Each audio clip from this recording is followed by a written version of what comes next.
tingkat literasi dan inklusinya bahkan tanpa kita sangka jauh melebihi bapak-bapaknya gitu. Nah, untuk kegiatan hari ini, mohon izin Ibu Menteri yang kami hormati, ini merupakan rangkaian seluruh kegiatan edukasi yang dilakukan oleh OJK. Kami juga telah melaksanakan berbagai kegiatan edukasi di seluruh Indonesia yang dari Januari sampai dengan akhir bulan ini sudah mencapai lebih dari 2,5 juta peserta. Kemudian kita juga punya berbagai program kejar, satu rekening satu pelajar, simpanan pelajar, si muda. Kemudian khusus untuk syariah kita punya si cantik ibu, sahabat ibu, cakap keuangan syariah. Dan juga kita punya ekosistem pesantren inklusif syariah. Dan juga berbagai program lainnya yang kita kemas bersama.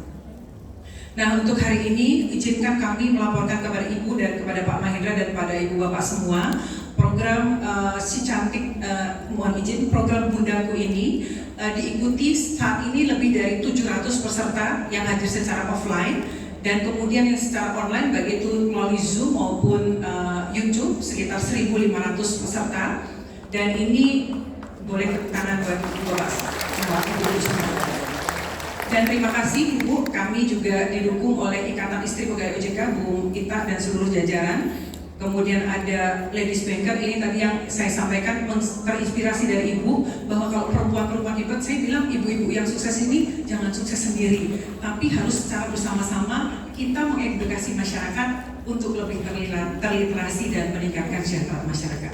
Akhir kata, saya mengucapkan sekali lagi terima kasih Ibu Menteri, waktunya sangat sibuk ya, di tengah situasi ekonomi global yang sangat dinamis, tapi beliau menyempatkan hadir bersama kita untuk memberikan leader insight, tepuk tangan untuk Ibu Menteri Keuangan yang kita hormati dan banggakan. Izinkan saya menutup laporan saya Bu dengan satu quote dari Ibu Kartini. Beliau menyampaikan, dalam tangan anaklah terletak masa depan dan dalam tangan ibulah tergenggam anak yang merupakan masa depan itu. Jadi sekali lagi saya sampaikan, Bundaku untuk masa depan Indonesia yang lebih sejahtera. Terima kasih. Wassalamualaikum warahmatullahi wabarakatuh.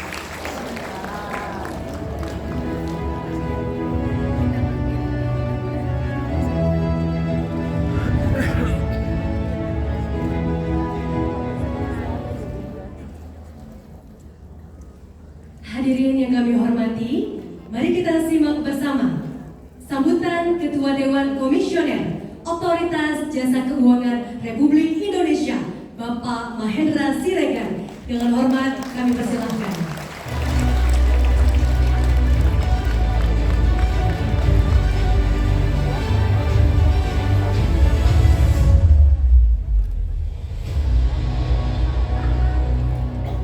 Kalau dengar lagu itu seperti film Marvel gitu ya. Tadi ibu-ibu katanya Bu Kiki banyak yang grogi ya. Sebenarnya groginya ibu-ibu nggak ada papanya dibanding groginya saya. Saya punya semua bos saya ada hadir di tempat ini ya. Ada bos di rumah, istri saya, ada bos dari dulu sampai sekarang di dinas saya, Ibu Sri Mulyani, dan ada bos di OJK, Bu Kiki, yang tadi saya katakan saya selalu nurut aja ya, karena dari dulu sampai sekarang ya saya nurut yang ini, menurut yang ini, menurut yang itu, gitu aja, makanya aman ya. Nah, jadi itu kenapa ibu-ibu grogi nggak apa-apa, karena saya juga lebih grogi lagi. Assalamualaikum warahmatullahi wabarakatuh. Selamat pagi, salam sejahtera bagi kita semua. Om Swastiastu, Namo Buddhaya, salam kebajikan. Yang saya hormati dan kita banggakan Bu Menteri Keuangan, Bu Sri Mulyani Indrawati, Bu Kiki, juga tentu ada Bu Osa di sini, Bu Tina, dan ibu-ibu pimpinan dari lembaga jasa keuangan yang juga dikenal dengan Ladies Bankers, dan tentu ketua dan anggota Dewan Pembina dari Ikatan Istri Pegawai OJK, dan tentu yang juga hadir dari berbagai komunitas ya, selain Ladies Bankers tadi, untuk komunitas Majelis Taklim dan komunitas Ikatan Wanita Pengusaha Indonesia (IWAPI) dan Bapak Ibu yang berbahagia. Pertama tentu kita panjatkan puji syukur kepada Tuhan Maha Kuasa karena atas perkenannya kita boleh berkumpul di tempat yang begitu baik ini, kesempatan yang baik pula dan bahkan mulia, karena kita ingin terus mendukung ke depan bagaimana perempuan, dalam hal ini ya ibu, dapat menjadi tulang punggung bagi keluarga yang cakap. Dan tadi MC bilang cukup, kalau saya lebih tepat lagi, kalau cakap dan cukup lebih bagus sebenarnya ya, keuangan. Dalam kesempatan ini saya tidak akan panjang-panjang karena tadi saya bilang bos saya akan ngomong setelah ini. Di samping itu juga tadi sudah diambil semua oleh bos saya yang sebelumnya tadi itu. Jadi sudah nggak ada lagi saya mesti ngomong apa-apa. Esensinya hanya satu slide saja tadi yang ditayangkan oleh Ibu Kiki, bahwa saya dengan begitu senang melihat bahwa tingkat literasi dan inklusi bagi perempuan itu di atas laki-laki. Karena dengan begitu tantangan kita ke depan hanyalah bagaimana memberikan potensi yang sudah jelas, kemampuan literasinya dan juga aspek inklusinya sudah begitu tinggi pada akses keuangannya. Kuncinya di situ, aksesnya harus diberikan. Karena dengan begitu maka akses untuk keseluruhan dari keluarga, dari anak dan dari masa depan pengembangan sumber daya manusia kita juga makin berkembang. Ini yang kita lihat merupakan tantangan ke depan. Jadi kualitas dari literasi itu sendiri. Kalau inklusinya saya rasa kita sudah akan dalam waktu dekat mencapai tingkat yang optimal. Literasinya juga demikian. Tapi literasi mungkin masih dalam konteks terbatas keragaman dan kualitas. Ini yang harus kita tingkatkan. Dan kalau kita melihat angka-angka baik dari kacamata penyaluran kredit dan pembiayaan UMKM, maka jelas tingkat kepatuhannya, tingkat pengembaliannya jauh lebih tinggi apabila hal itu diberikan pada perempuan. Dan di samping itu juga kita bisa memahami bahwa kita memberikan akses literasi dan inklusi kepada perempuan berarti juga menambah kemampuan daya tahan, resiliensi dari anggota keluarganya. Nah, hal ini yang harus kita jadikan prioritas juga, karena digitalisasi dalam sektor jasa keuangan telah melahirkan pula dampak yang merugikan dan tidak kita inginkan bagi bangsa dan negara kita. Kita sering mendengar adanya korban dari pinjaman online yang ilegal, dari investasi bodong, dan belakangan kita dengar juga bagaimana pengaruh dari judi online dan lain-lain. Ini adalah kalau mau dikatakan ya anak haram lah dari digital keuangan. Tapi di lain pihak ini memang tidak bisa kita hindarkan. Yang bisa adalah kita perkuat daya tahannya, resiliensinya, dan basis itu antara lain yang terpenting adalah ibu. Ini merupakan tambahan manfaat, kegunaan, dan multiplier efek apabila dilakukan perkuatan kepada literasi dan inklusi dari ibu, sehingga daya tahannya semua terjadi kepada seluruh keluarga. Di samping juga tadi kepatuhannya untuk pengembalian pembiayaan maupun kredit yang dilakukan. Kami siap untuk mendukung secara penuh seluruh program yang terkait dengan literasi keuangan, dan dalam hal ini secara khusus menjadikan Bundaku, yaitu ibu, anak, dan keluarga cakap keuangan sebagai basis bagi kita melebarkan, masyarakatkan secara masif program untuk meningkatkan literasi bagi seluruh bangsa dan negara kita, karena memang potensi yang ada di Indonesia berkaitan dengan sektor jasa keuangan masih bisa dikatakan potensi dari suatu yang istilahnya gelas setengah penuh, setengah lainnya masih kosong dan banyak yang bisa dioptimalkan di situ. Kalau itu diberikan lebih besar lagi kepada para perempuan, maka multiplier efeknya juga akan lebih tinggi. Di OJK sendiri kami melakukan semua langkah yang dilaksanakan dengan konsisten. Sekedar laporan dan akuntabilitas saja juga kepada para ibu-ibu dan kaum perempuan, bahwa waktu kami masuk di dalam penugasan di OJK itu di jajaran kepala kantor OJK di daerah belum ada kepala OJK yang perempuan dari 35 orang. Lalu begitu masuk langsung ditunjuk 1. Sekarang sudah 4. Memang kelihatannya kecil dan memang kecil. 4 dari 35 berarti baru 11%. Tapi kami komit bahwa pada saat pengakhiran tugas nanti minimal sama dengan komitmen kita di nasional, akan ada 30% kepala kantor OJK di seluruh wilayah Indonesia yang perempuan. Nah, hal itu juga serupa di jajaran pimpinan di OJK. Masih terlalu kecil. Ini juga menunjukkan komitmen kita untuk informatif yang jauh lebih besar lagi untuk pemberdayaan perempuan. Masih mungkin bukan gelas setengah kosong, tapi barangkali masih gelas 2/3 kosong. Banyak yang harus dilakukan di masing-masing. Hanya dengan demikianlah kita bisa melaksanakan dengan baik. Komitmen kami lain lagi adalah pada para istri pegawai OJK yang pasangannya, suaminya bertugas di daerah untuk ikut mendampingi dan juga ditugaskan dan diminta untuk membantu program literasi inklusi perempuan di seluruh wilayah di Indonesia. Nah, dengan begitu maka seluruh struktur organisasi sumber daya manusia juga dimobilisasi dan dimanfaatkan untuk tujuan yang sama.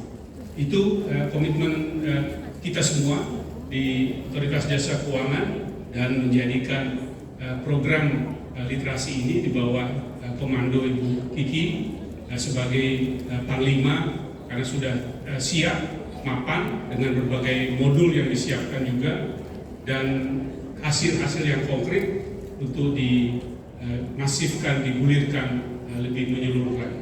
Itu saja, dan akhir kata terima kasih kepada kehadiran dari ibu-ibu semua pada kesempatan yang berbahagia ini, dan kami benar-benar berharap untuk ibu-ibu menjadi mitra, menjadi garis terdepan kita semua dalam menjalankan langkah-langkah yang baik, yang positif dalam konteks untuk meningkatkan literasi dan cakap keuangan bagi keluarga dan masyarakat Indonesia. Terima kasih. Wassalamualaikum warahmatullahi wabarakatuh. Om Santi Santi Santi.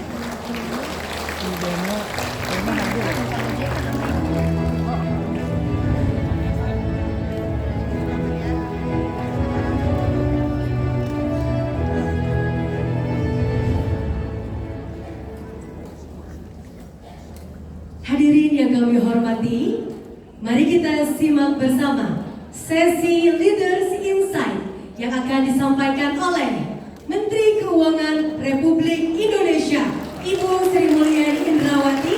Dengan hormat kami persilahkan.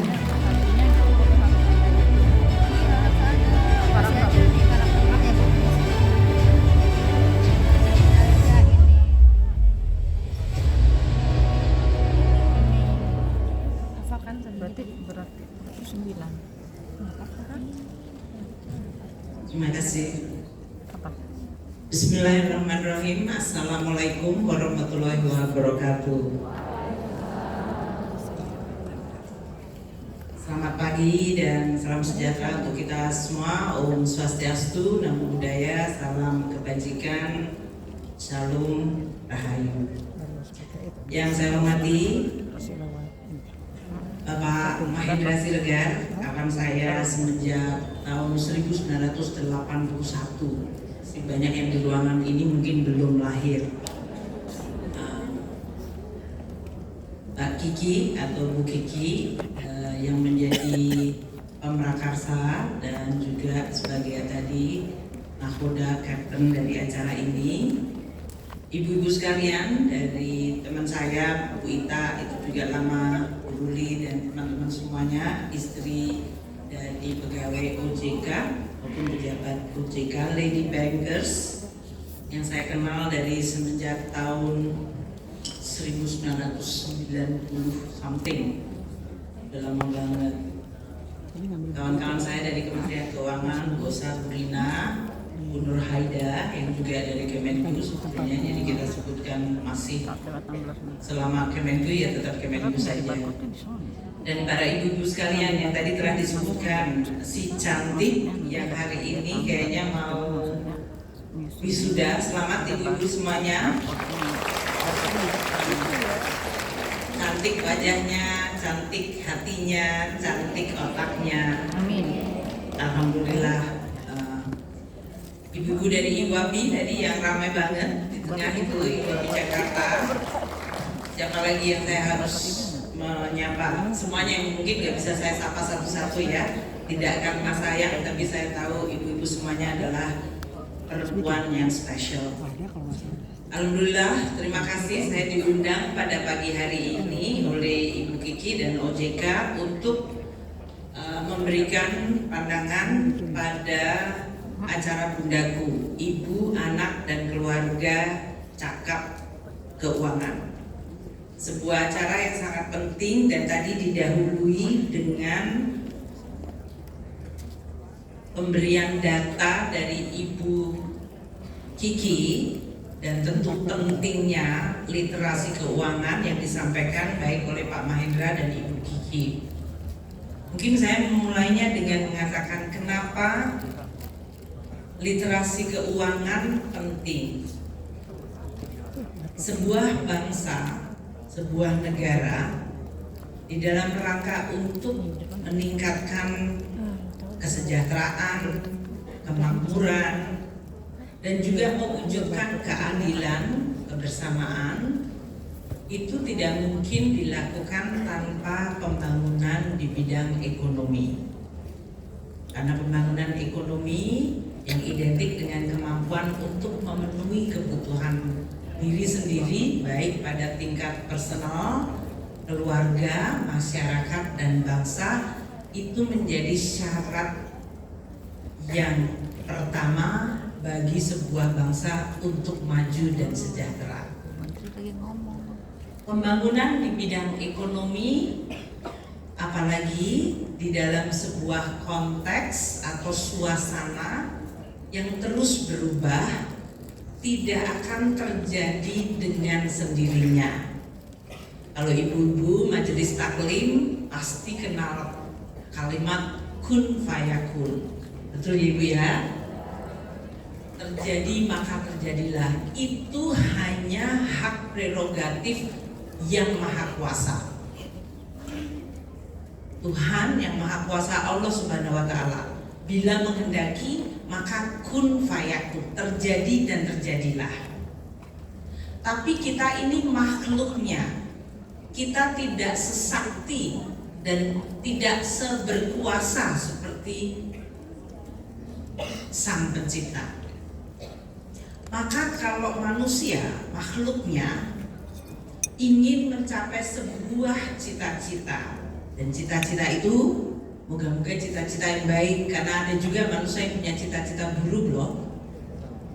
Nah, kalau bangsa Indonesia cita-citanya baik. Bangsa ini merdeka, lahir dari sebuah perjuangan yang sangat panjang.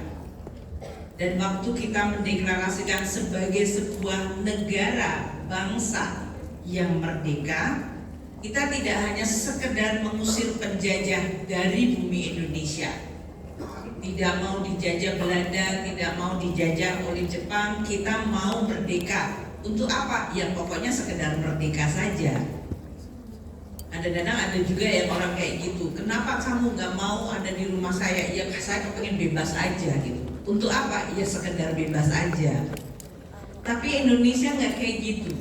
Indonesia itu merdeka dengan sebuah tekad dan tujuan yang sangat mulia, yaitu ingin menciptakan sebuah bangsa negara yang mudah diingat adalah adil dan beradab, kesejahteraan sosial bagi seluruh rakyat Indonesia. Yang lebih lebar lagi, kita ingin menjadi bangsa yang mampu untuk turut serta menjaga ketertiban dunia berdasarkan kemerdekaan, perdamaian abadi dan keadilan sosial. Sungguh luar biasa ya pendiri bangsa kita itu. Lahir dalam suasana miskin, negaranya masih berantakan, ditinggal pergi, seluruh kegiatan ekonomi porak-poranda karena perang kemerdekaan.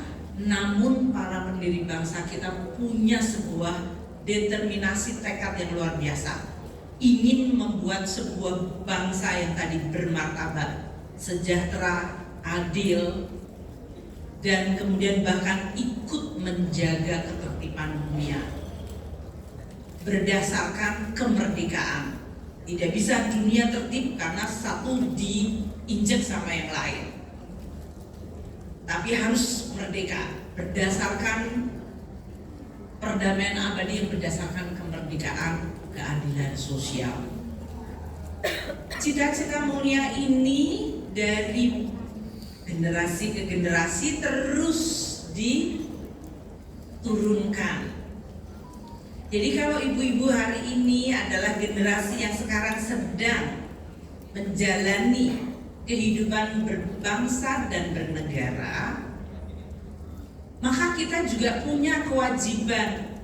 Karena Anda tidak bisa, coba aja ibu-ibu pergi keluar aja Indonesia, ke Singapura, ke Malaysia, ke Thailand, atau kalau ibu-ibu ada yang saudaranya naik haji atau siapa pergi ke sana, ditanyain kamu siapa?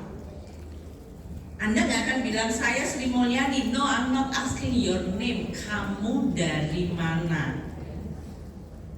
Dan kita bilang kita memiliki satu kebersamaan sebagai bangsa Indonesia. Oh Indonesia.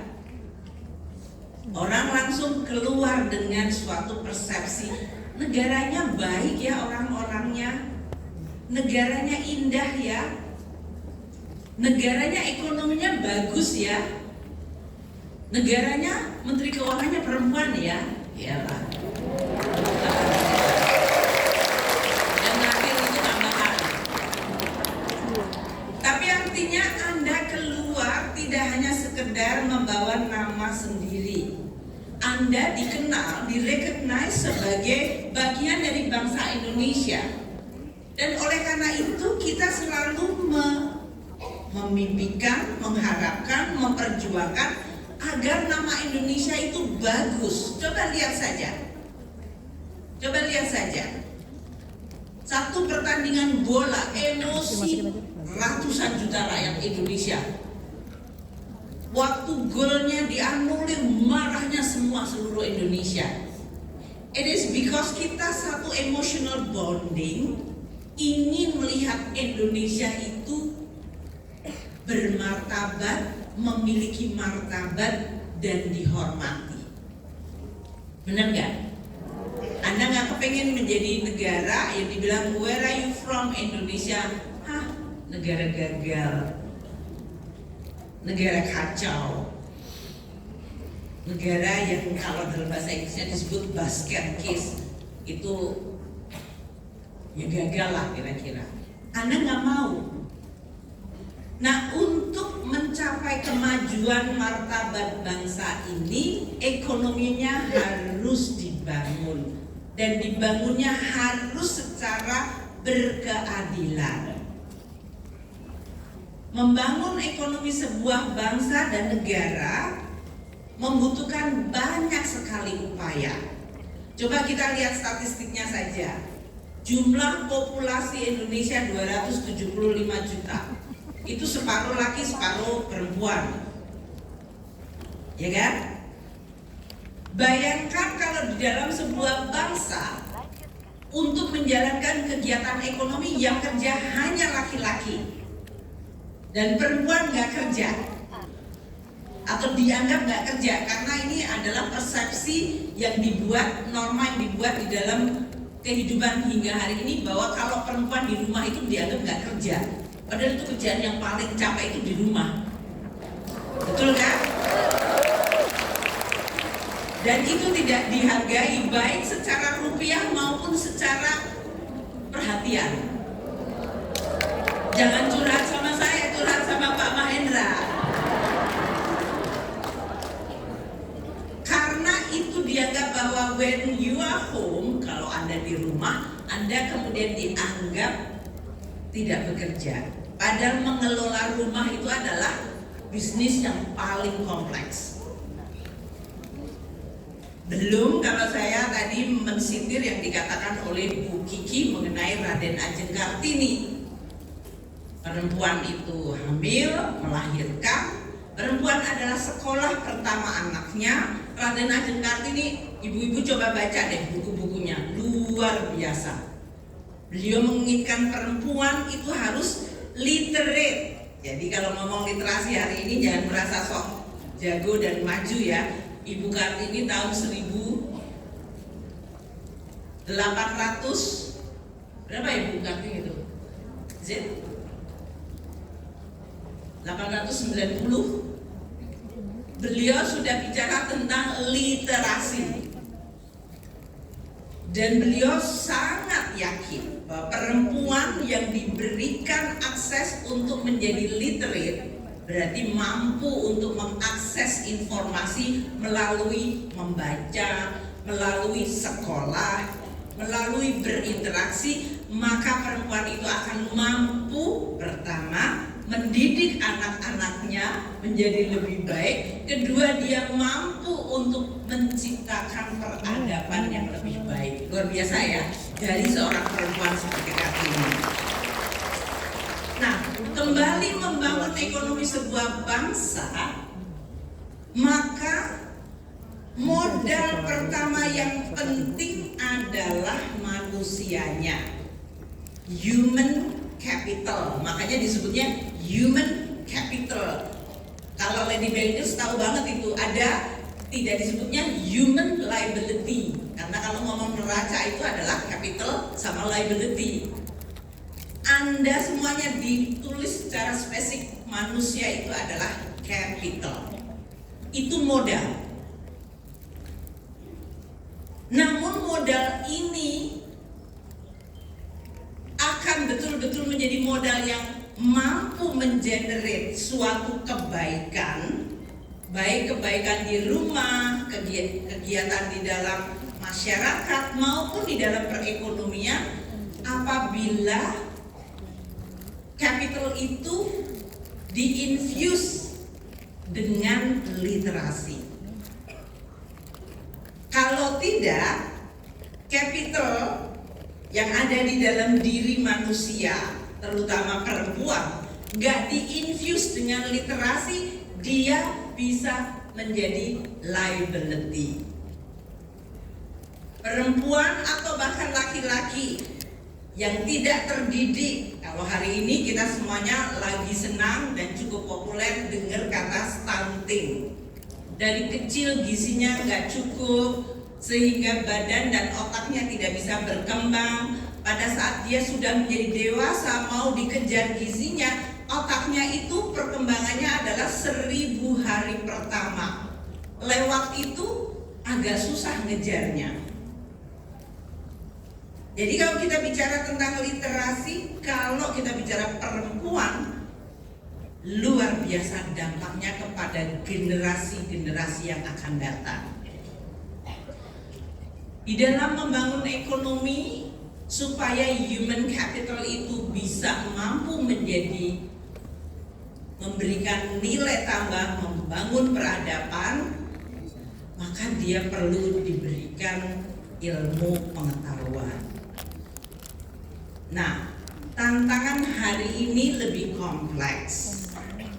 Kalau saya membandingkan zaman 40 tahun yang lalu, 40 tahun yang lalu, atau bahkan 50 tahun yang lalu, lebih lama lagi, gak ada yang namanya teknologi internet.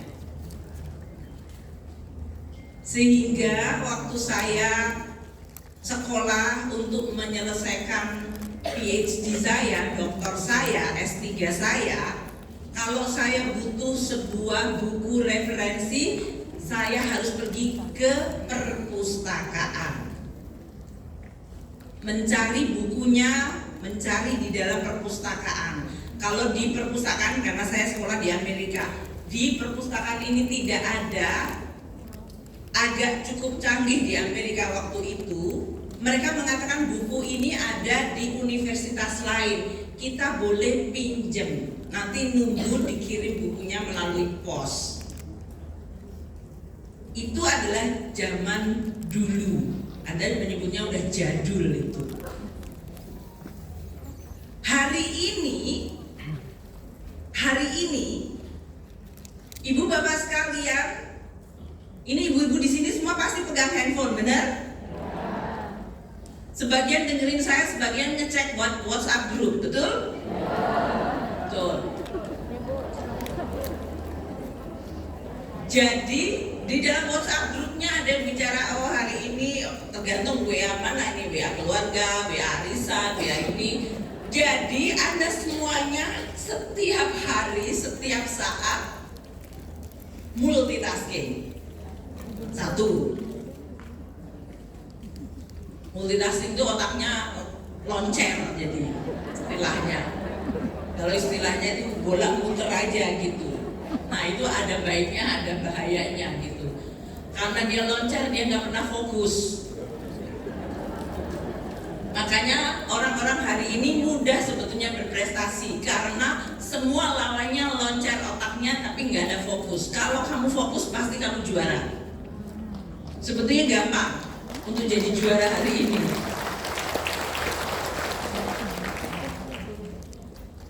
Nah, jadi hari ini ibu-ibu sekalian, bedanya dengan masa lalu, akses terhadap informasi menjadi tak terbendung atau bahkan tak terbatas.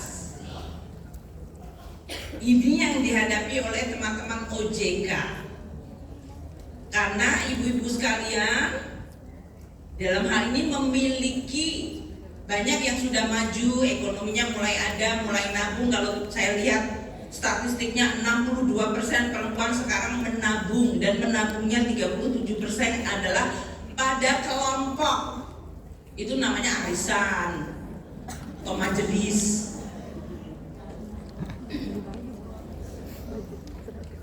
Karena sudah punya tabungan, berarti mulai banyak ide, dan idenya macam-macam. Walaupun majelis taklim, tapi kalau dibilang bu, nanam di situ untungnya gede langsung. Biasanya apalagi kalau disebut kebun kurma syariah, udah nggak mikir, wah ini kayaknya halal. Dan banyak orang yang mampu menangkap emotional preference seperti itu. Ini orang yang disebut entrepreneur. Tahu cara memainkan emosi. Saya barusan tadi waktu dengerin Bu Kiki pidato sama Pak itu, saya pengen, karena saya tahu banget ada research mengenai otak perempuan dan laki. Baru pada bulan Februari dari Stanford University, Dr. Menon menyampaikan sebuah evidence bahwa otak laki dan perempuan itu beda. Kita semuanya bilang, nggak usah pakai research, kita juga tahu. Kira-kira perempuan tadi yang disebut emotional, di dalam otak brainnya itu jauh lebih ke depan daripada laki-laki, tapi dia mampu lebih cerdas dari sisi writing dan thinking.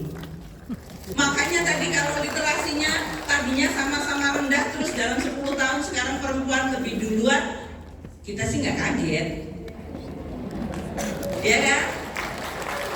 Coba ibu-ibu sekalian lihat dari Anda semuanya sekolah. Dulu kayaknya kalau sekolah dari mulai TK, SD, SMP, juaranya itu sering perempuan. Iya, semuanya langsung bilang. Tapi belum tentu perempuan itu juara di tempat kerja. Ya kan? Nah, ya udah, ini komplain mengenai itu nanti dulu. Ini masalah literasi hari ini. Tapi ini menggambarkan bahwa laki-laki memang lebih cerdas di dalam memori kerja daripada perempuan. Itu ditulis bagus itu.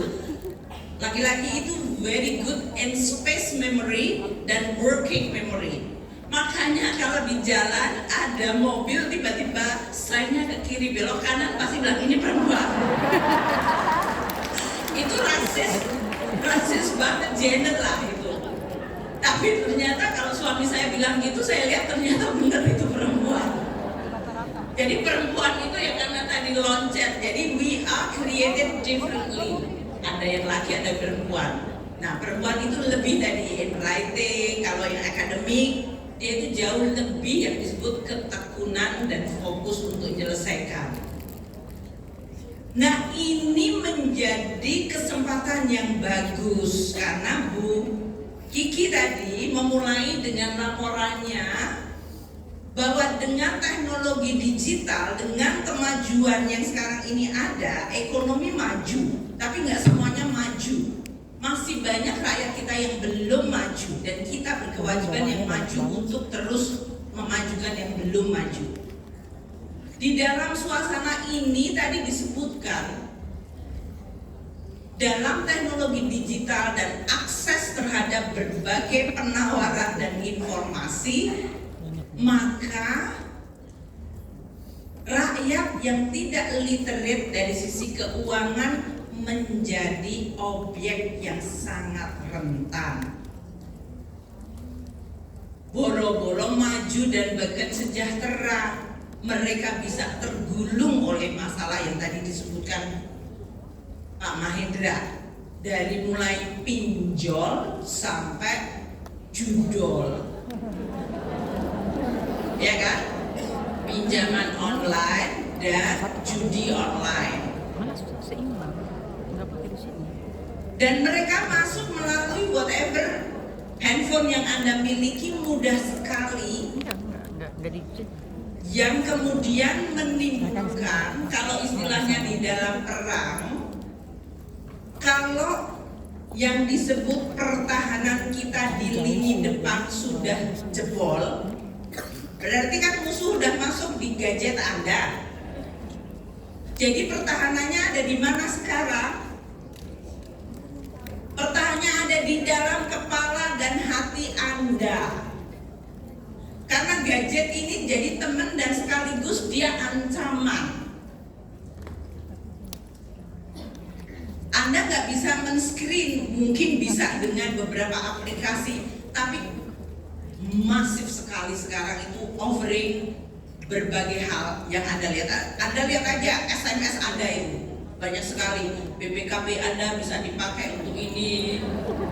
Anda tanya ibu dapat nggak? Itu dapat, saya juga. Saya ditawarin pinjaman tiap hari sama kayak ibu-ibu.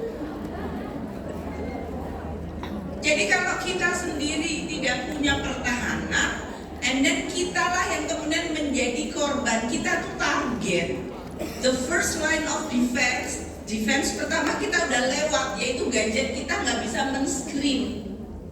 Gadget ini menjadi potensi yang bisa menciptakan korban, yaitu diri kita sendiri.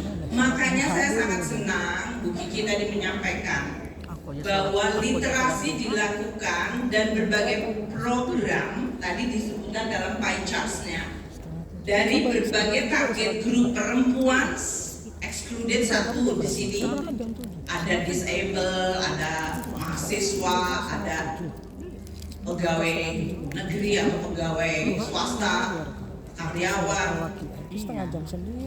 Perempuan itu menjadi salah satu strategik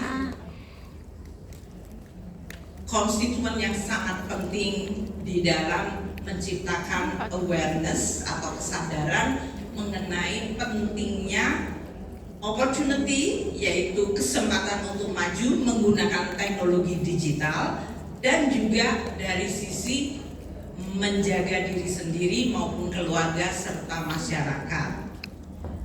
Karena dengan demikian kita akan mampu di dalam era yang begitu sangat cepat perubahannya, kita mampu untuk terus menciptakan human capital yang positif. Yaitu kita yang mampu untuk memahami, oh kalau ada perubahannya seperti ini, bagusnya seperti ini, resikonya seperti ini, saya akan memilih. Termasuk tadi ibu-ibu sekalian, setiap hari makin punya tabungan, arisannya makin gede, pasti makin banyak penawaran. Jadi hati-hati, bendaharanya siapa? Saya sebagai bendahara negara. Kalau bendahara negara dikit-dikit, Bu, ada tawaran, terus meleleh, ya susah. Bendahara negara harus critical thinkingnya. Ini pokoknya kalau makin datangnya dengan tawaran yang melimpah-limpah, Anda langsung tahu itu pasti nipu. Jadi kebalikan aja. Kalau ibu-ibu sekalian lihat ada orang influencer pakai rumah hebat segala macem, makin dia kelihatan nggak realistik, Anda harus makin hati-hati. Paling tidak kalau Anda melakukan investasi yang keuntungannya berlipat-lipat, itu Anda sudah mendekati riba, itulah. Karena itu adalah eksploitasi pasti. Kalau bisnisnya genuine, gak mungkin dia akan membuat keuntungan yang banyak kecuali investasinya di jin dan jun. Dan itu pasti gak legitimate. Udahlah. Jadi artinya di dalam literasi, the first thing, satu hal pertama yang semuanya ibu-ibu harus lakukan, dan saya ngomong ini bukan karena saya sama dalam mengelola keuangan negara seperti saya. Insting Anda adalah satu, harus tahu yang disebut bottom line. Landasannya itu apa? Yang kedua, paham mengenai ini kalau terlalu indah, jangan diteruskan. Terlalu indah dilupakan, gitu enggak. Terlalu indah kayaknya ini enggak mungkin. Jadi begitu ada penawaran yang terlalu bagus dan indah, cek 1 kali, 2 kali, 3 kali, 4 kali, kalau perlu 10 kali dicek. Baru Anda akan tahu apakah ini benar atau enggak. Dan kemudian Anda mulai berpikir secara rasional. Saya rasa itu adalah bagian yang paling penting bagi ibu-ibu yang nanti akan menjadi duta literasi.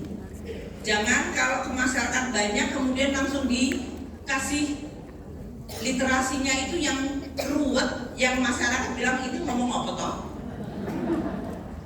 Terus nanti bilangnya ke Bu Kiki, Bu saya sudah hari ini dengan majelis ada sekitar 100 orang, mereka kayaknya ngangguk-ngangguk, tapi ngangguknya ngantuk itu. Jadi ibu-ibu sekalian harus menerjemahkan dalam bahasa yang mudah, dalam prinsip-prinsip yang mudah, sehingga masyarakat, termasuk ini karena bundaku, ibu, anak, suami, anak, itu semuanya juga harus educate. Jangan sampai nanti tragis ibu-ibu menjadi duta literasi, anaknya kejeblos, ya kan? Jadi itu perlu untuk terus dilakukan.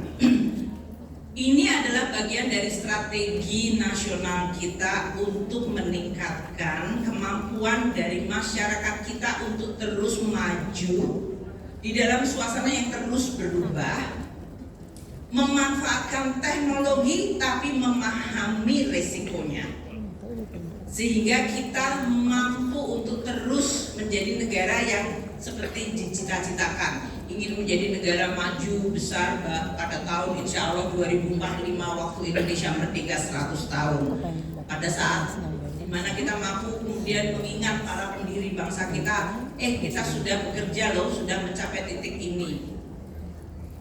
itu adalah sebuah janji yang akan dan terus kita upayakan. Nah, kami di Kementerian Keuangan dalam hal ini karena mengelola keuangan negara, kita juga mencoba untuk terus menggunakan instrumen keuangan negara di dalam rangka untuk menciptakan literasi yang makin baik. Setiap anggaran juga diidentifikasi mana yang memberi manfaat terutama kepada perempuan. Ini yang disebut anggaran yang responsif gender. Kenapa kok harus dilakukan? Karena perempuan itu dalam suasana yang normal saja biasanya mereka terdiskriminasi. Dunia ini sepertinya diciptakan defaultnya seolah-olah semuanya laki-laki. Jadi waktu Apple bikin aplikasi kan banyak engineer-nya laki-laki. Waktu dia membuat aplikasi-aplikasi semuanya berasumsi penggunanya laki-laki. Sehingga sering muncul korslet di dalam aplikasi, nggak tahu kalau perempuan itu ada men's period, ada moodnya, suasananya beda. Itu karena engineer mayoritas laki-laki. Makanya sekarang ada diversifikasi untuk pembuatan software itu juga perempuan. Nah, kita di dalam kehidupan sehari-hari juga terus supaya perempuan itu diberikan sebuah pemihakan, bukan untuk melebihi laki-laki. Ini persis kalimatnya Ibu Kartini. Ibu Kartini itu bahkan mengatakan, saya ingin perempuan itu dididik bukan untuk melebihi laki-laki, tapi untuk menciptakan sebuah peradaban. Juga sama.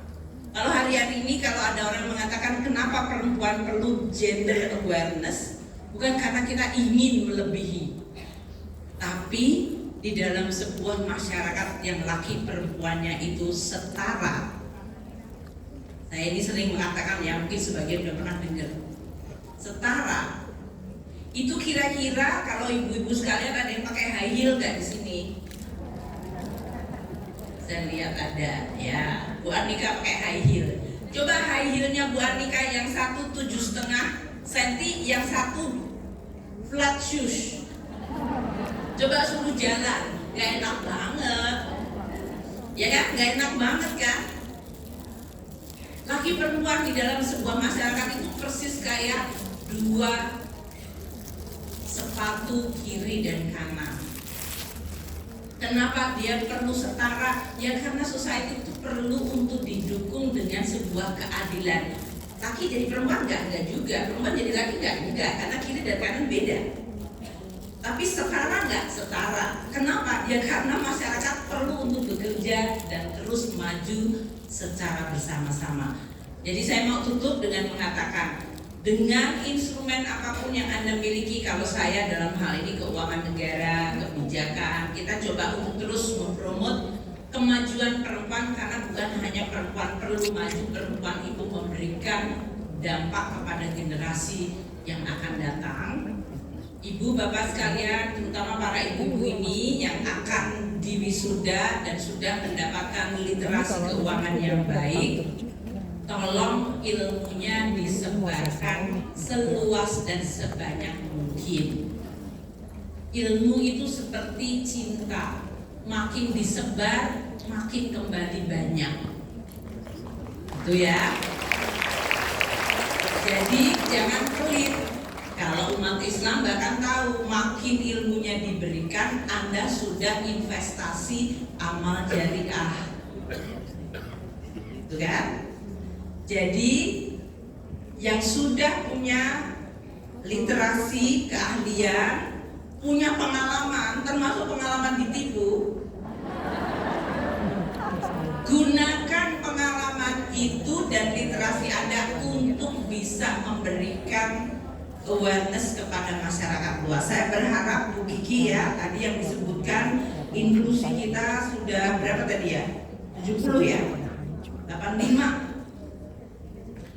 Dan literasinya sekarang sudah di atas 50. Saya berharap akan menjadi inklusinya 100% masyarakat Indonesia, dan literasinya juga bisa 100% laki maupun perempuan.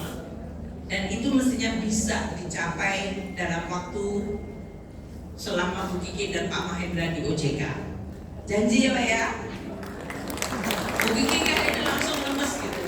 Nanti ditagih ya Bu Kiki ya. Sekarang masih 85, jadi 15% lagi Bu Kiki the last mile untuk inklusinya. Dan untuk literasinya masih halfway to go. Jadi kita semua harus bekerja keras. Selamat menjadi duta literasi. Selamat untuk Bapak Ibu-ibu terutama tadi yang sudah diwisuda.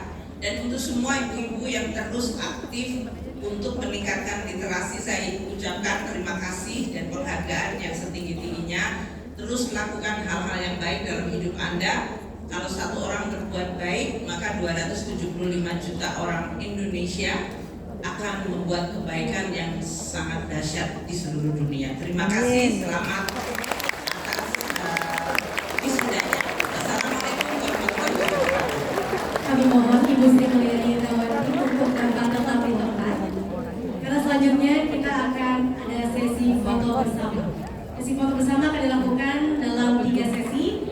Kami undang dengan hormat Bapak Mahendra dan Ibu Friderika Widyasari Dewi untuk dapat naik ke atas panggung untuk melakukan sesi pertama, sesi foto bersama Ibu Sri Mulyani Indrawati.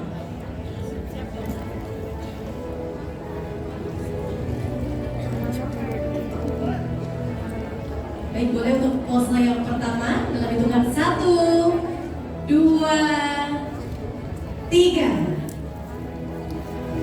Pose kedua boleh dengan mengepalkan tangan dengan simbol semangat. Dalam hitungan ke 1, 2, 3. Baik, mohon tetap di depan. Selanjutnya kami undang kepada para ladies bankers, narasumber dan pembina serta pengurus Ikatan Istri Pegawai OJK untuk mohon kesediaannya dapat naik ke atas panggung dan berfoto bersama.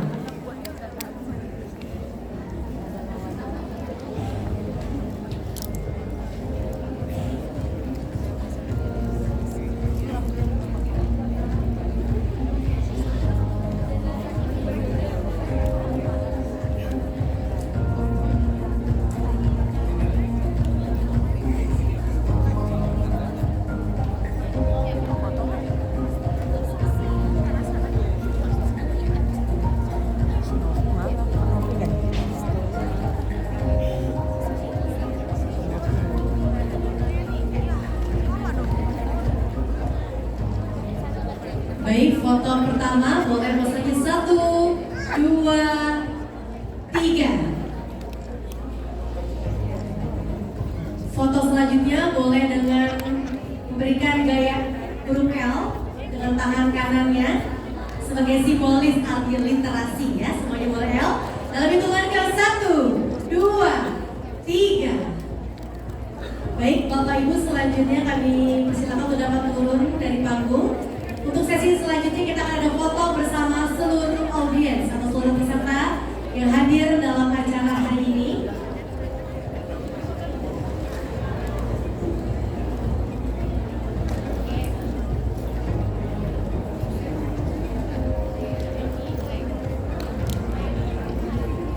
Dimohon untuk para peserta dapat berdiri dari kursinya masing-masing karena kita akan melakukan sesi foto bersama. Bapak Ibu yang terhormat, seluruhnya menghadap ke arah panggung. Berdiri, biar ke foto. Kelihatan Ibu. Rame-rame.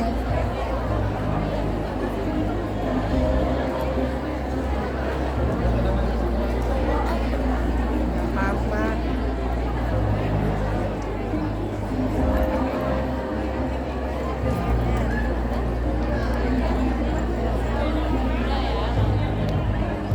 Baik, fotonya boleh dimulai dari sekarang. 1, 2, 3.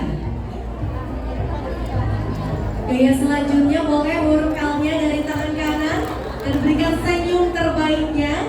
1, 2, 3.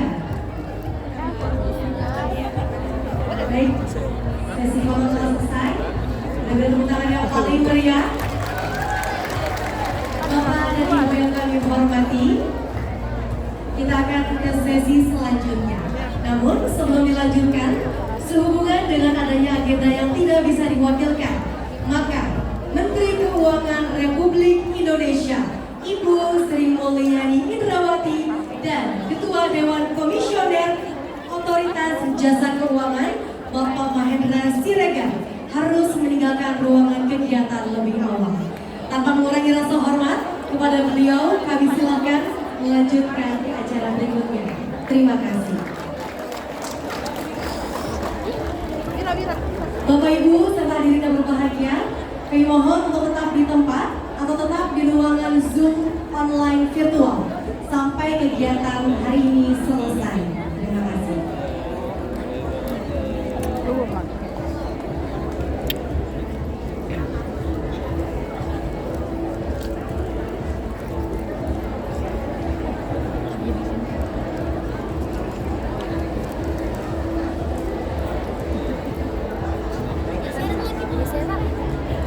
Dan kepada para hadirin sekalian, masuk ke sesi berikutnya, kami kembali menginformasikan bahwasannya para peserta juga dapat mengakses media belajar mandiri OJK melalui website lmsgu.ojk.go.id.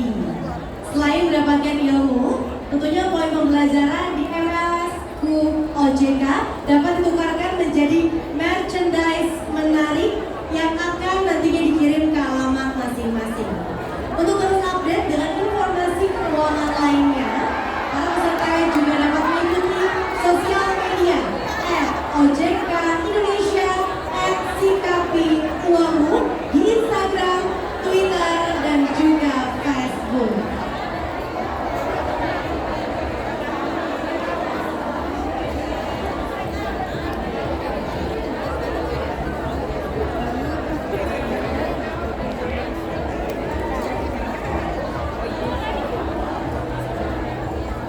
Jadi literasi itu ya, aku mau nanya dulu.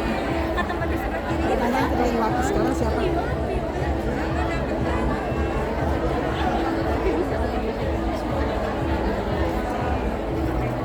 Baik Bapak Ibu, sebelum mulai acara pada hari ini, kita akan bersama-sama melaksanakan pretest menggunakan platform Quizizz dengan cara sebagai berikut.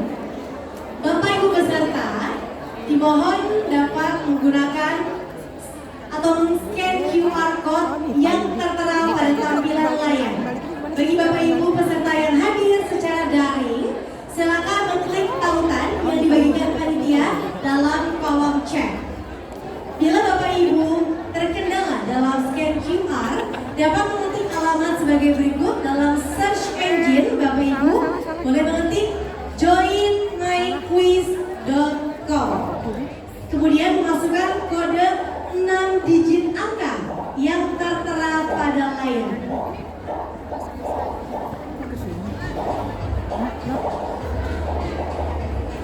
Untuk Quizizz akan dilakukan nanti.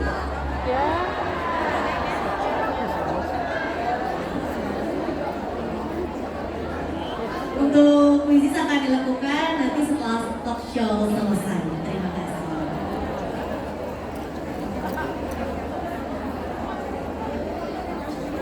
Dan tentunya jangan lupa juga diharapkan untuk seluruh hadirin yang hadir secara online untuk tetap dapat mengikuti kegiatan hari ini sampai dengan selesai.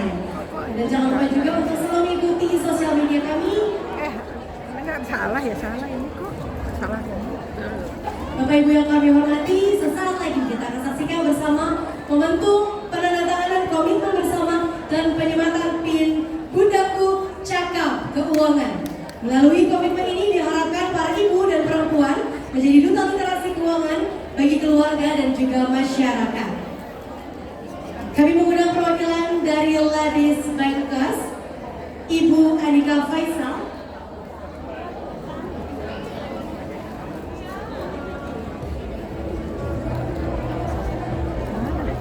Tentunya Ibu merupakan madrasah atau sekolah pertama bagi anak-anaknya. Oleh karena itu, menjadi tugas kita bersama untuk mengajarkan literasi keuangan kepada anak-anak, keluarga, dan masyarakat sekitar kita.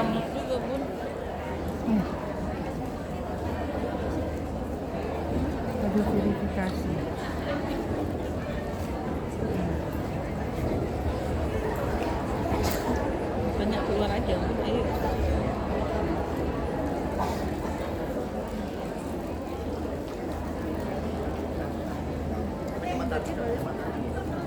Jadi harus mulai lagi kayak dari awal ya. Oh, dari awal gimana cara dari awal? Ini ke situ.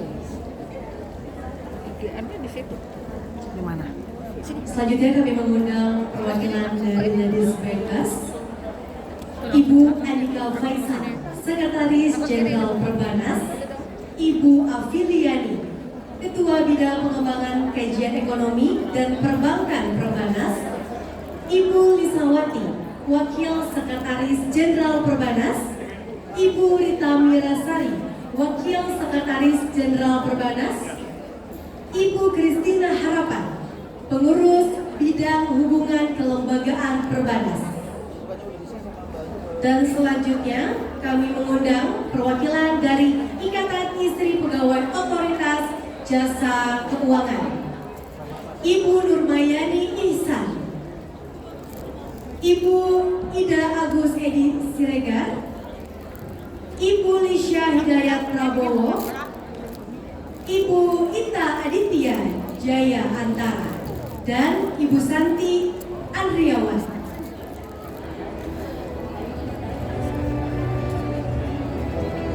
Serta kami mengundang perwakilan dari IWAPI, Wisudawati Si Cantiks, dan perwakilan dari mahasiswi.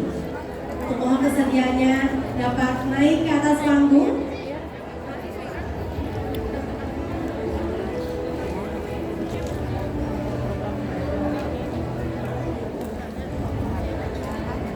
Sebenarnya Bapak Ibu sekalian, tadi bicara inklusi, diksi gitu ya. Jadi bedanya itu adalah kenapa inklusi sudah bagus? Karena ternyata penggunaan produk-produk keuangan itu sudah sangat tinggi ya.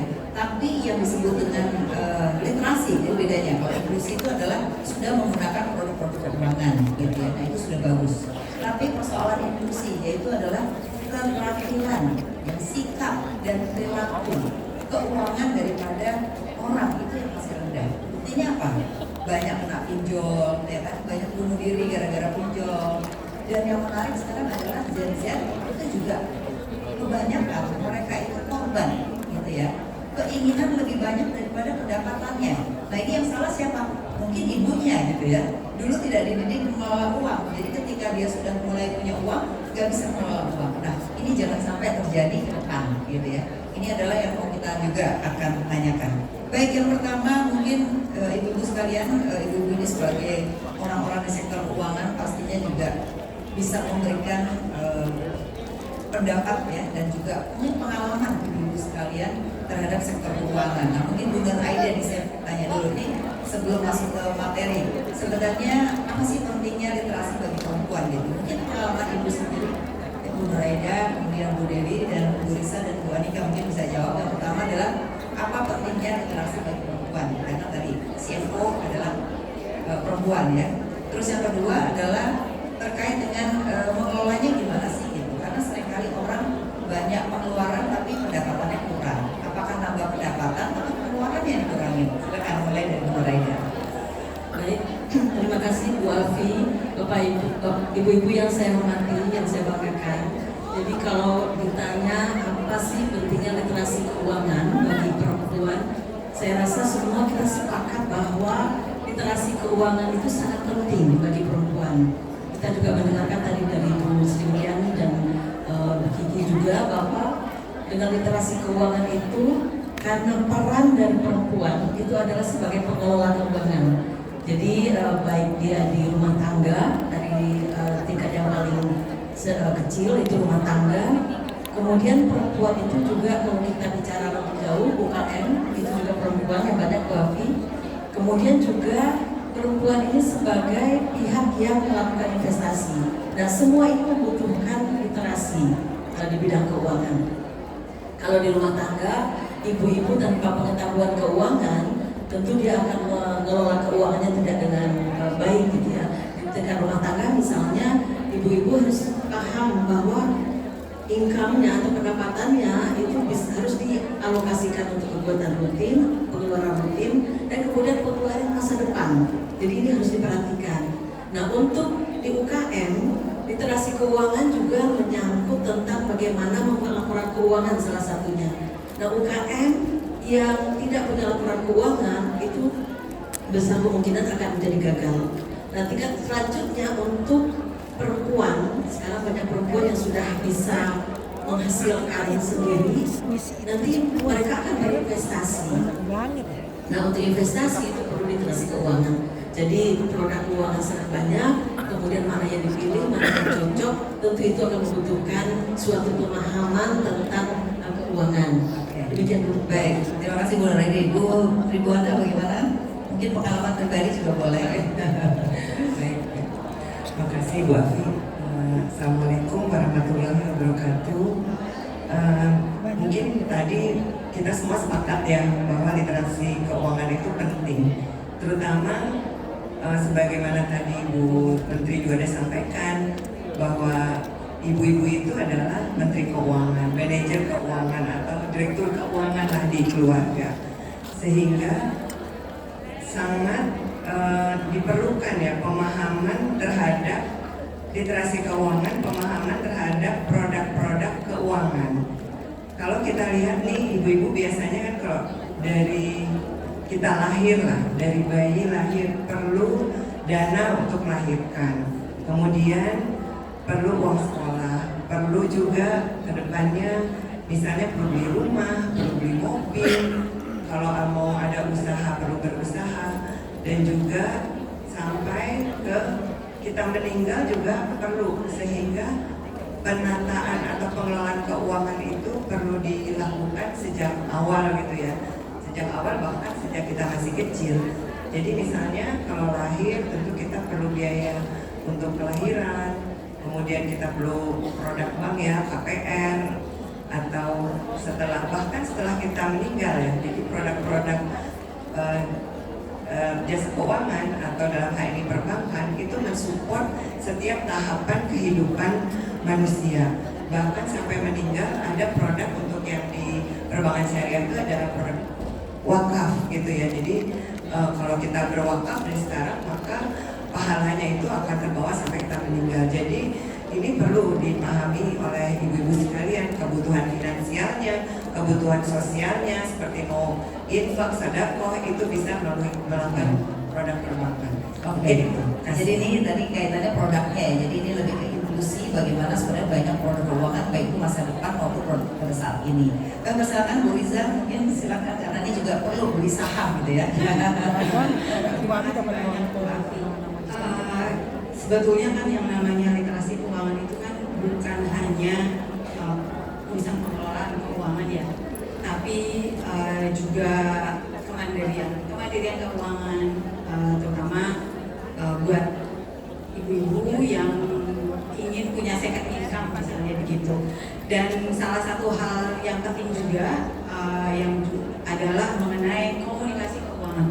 Jadi komunikasi keuangan ini harus dimulai dari sebelum menikah malahan, harus saling terbuka, misalnya mengenai hutang, bawa hutang berapa gitu ya, nggak cuma bawa income berapa tapi juga hutang, karena nanti kan keuangannya kan yang mengelola kan istri gitu, jadi dari awal juga mesti punya visi. Jadi skopnya luas banget sebetulnya, tapi Salah satunya itu ya, jadi iya. Jadi kalau penambahan income itu artinya gini, kalau pendapatan suami terbatas, pastinya seorang istri bisa mengatakan bahwa kalau pengeluaran sudah makin banyak, kurang, kita bisa membuat. Apalagi sekarang era digital, ibu-ibu tidak harus kerja di luar rumah, tapi juga di dalam rumah juga bisa ya sebenarnya bekerja ya. Silakan Bu Anika untuk menyampaikan gimana pendapatnya tentang literasi. Terima kasih Mbak Afi. Assalamualaikum warahmatullahi wabarakatuh. Jadi saya nggak mau mengulangi apa yang tadi disampaikan, tapi intinya perempuan itu adalah, kalau dibilang adalah center dari satu keluarga. Dia menjadi yang fondasi yang kokoh untuk suatu keluarga, baik dia menjadi baik maupun buruk. Nah, untuk itu perempuan itu perlu sekali memahami vulnerability-nya dia. Kalau kita bicara keuangan, maka karena dia sebagai pengatur, perempuan itu harus cerdas. Cerdas itu bukan IQ-nya harus tinggi ya, tapi harus terus-menerus mau belajar. Jangan cuma kata orang misalnya. Nah, Nah, cari sendiri. Sekarang ini teknologi itu kan baik, tadi kata Bu Sri Mulyani ada manfaat tapi ada mudarat. Coba deh pakai teknologi itu untuk belajar mengenai keuangan, pasti banyak. Tapi pilih-pilih tadi, jangan sampai sembarangan. Kalau bicara perencanaan keuangan, sebetulnya rahasianya dari dulu kita diajarin sama orang tua, jangan besar pasak daripada tiang. Jadi pertama-tama sebagai ibu kita harus mikir nih prioritas. Di rumah itu prioritasnya apa? Karena setelah kita paham prioritas, kita bisa membuat perencanaan. Perencanaan artinya termasuk apa? Kalau kita nggak pernah menyisihkan uang buat tabungan, pasti nggak pernah punya tabungan. Tapi tabungan kan bisa dari mulai 100. Misalnya nih, kalau ibu-ibu yang masih agak muda, jangan keseringan nongkrong di sekolah kantin. Kenapa? Pasti di kantin belanja kan, gitu misalnya. Benar nggak ibu-ibu? Nah, kan kalau uang yang tadinya buat beli kopi, ngeteh, nge-snack 50.000 sekurang-kurangnya sehari, kalau disimpan bisa jadi uang sekolah anak-anak, ya nggak? Itu. Jadi perlu memahami prioritas keluarganya, perlu memahami apa yang harus memang disiapkan, terutama menyiapkan. Karena biasanya orang tuh kejeblos yang namanya utang-utang nggak keluar. Kenapa? Karena mendadak. Uang sekolah nih harus bayar, mau lulusan baru cari duit. Nah, kan itu sebenarnya bisa direncanakan. Begitu anaknya masuk kelas 1, dia udah tahu kapan dia naik kelas 2, kapan naik kelas 3 dan selanjutnya, sehingga tahu kapan dia harus masuk SMP. Mereka direncanakan. Itu adalah salah satu contoh. Dan itu sekarang sudah banyak modul untuk dipelajari tadi. Gunakan teknologi buat belajar, jangan buat gosip. Oke, terima kasih Bu Anika. Baik, berikutnya adalah ini menarikkan kita sebagai, kalau Bapak Ibu perhatikan tadi ada data yang menunjukkan 90% usaha mikro itu adalah perempuan ya. Nah ini bisa bagi dua, ada yang kepepet ya karena waktu 98 itu krisis. Jadi terpaksa perempuan tuh nyari uang untuk tulang punggung, dan sekarang tuh banyak sekali wanita yang masih menjadi tulang punggung keluarga gitu ya. Nah itu kan berarti harus bisa mengelola uang karena sebagian pendapatan juga dari kaum perempuan ya. Nah yang kedua, sekarang kita lihat tadi generasi kita ini harus kita perbaiki adalah perempuan juga. Nah pastinya ibu-ibu di sini butuh produk apa sebenarnya, dana darurat untuk tabungan seperti apa sebenarnya yang cocok gitu ya. Karena banyak sekali hanya karena bunga tinggi kita tertarik, tapi sebenarnya investasi itu banyak yang bodong. Tadi banyak datanya dari Mbak Kiki ya. Nah mungkin bisa dijawab ibu-ibu bahwa sebenarnya dana darurat semacam apa sih yang bisa digunakan oleh kaum ibu gitu ya, supaya bisa bicara tentang masa depan atau bicara sekolah anak yang jangka menengah gitu. Mungkin Bu Nur Aida pengalaman di PMN atau bagaimana ibu atau Bu Nur Aida sendiri, silakan. Jadi dana darurat itu memang penting. Ya, kembali lagi bahwa income kita itu kan terbatas ya, income ini terbatas. Jadi harus ada kita rencanakan untuk dipakai sekarang apa saja, kemudian di masa depan apa. Dan kemudian ada dana darurat. Yang kita sebut dana darurat ini adalah dana yang memang harus kita sisihkan. Dan itu mungkin pengisiannya bertahap ya. Jadi hukum dana darurat ini. Contoh keadaan darurat misalnya suatu ketika suatu keluarga biasanya tulang punggungnya misalnya bapak-bapak, kemudian suatu ketika mungkin ada musibah ya, meninggal atau ada yang sakit, nah ini harus diambil dari dana darurat. Jangan sampai kemudian dana tabungan untuk masa depan sekolah anak dan lain-lain itu yang dipakai. Nah ini betul-betul membutuhkan pengelolaan seperti itu. Nah jadi dana darurat kalau saya melihat itu memang harus sesuatu yang disisihkan. Seringkali kita lupa, seperti tadi misalnya pas ada kebutuhan baru dana kan mencari kemana. Nah itu tidak banyak, tidak sedikit juga yang mengambil dana darurat ini dari online.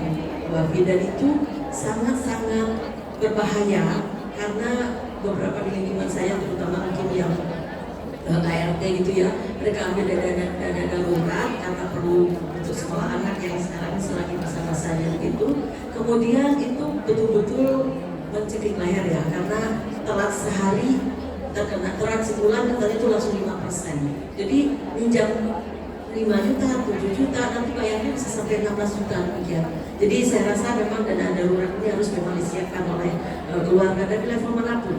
dari yang ibu-ibu yang katakanlah penghasilan sangat terbatas maupun yang penghasilan cukup memadai gitu ya. Saya rasa itu penting. Iya, Putri Buana gimana pendapatnya yang juga termasuk sekarang ini masyarakat kita cukup konsumtif ya, sebenarnya mereka tuh bisa nabung tapi karena konsumtif banyak pameran di sana sini. Terus kalau online kan kita tinggal pencet-pencet ya kan. Nah, sering. Ya, tapi tiba-tiba rekeningnya habis. Nah gimana nih cara mengelolanya? Termasuk dana cadangan tadi gimana penyimpanannya? Banyak banget sih.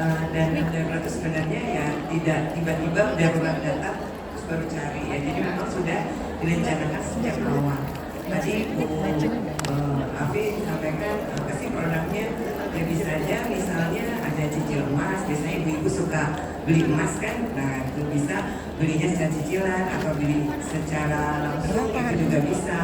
Nah kalau lagi darurat si emasnya kalau misalnya sudah lunas bisa digadai ya, gadaian bisa digadai di bank syariah juga.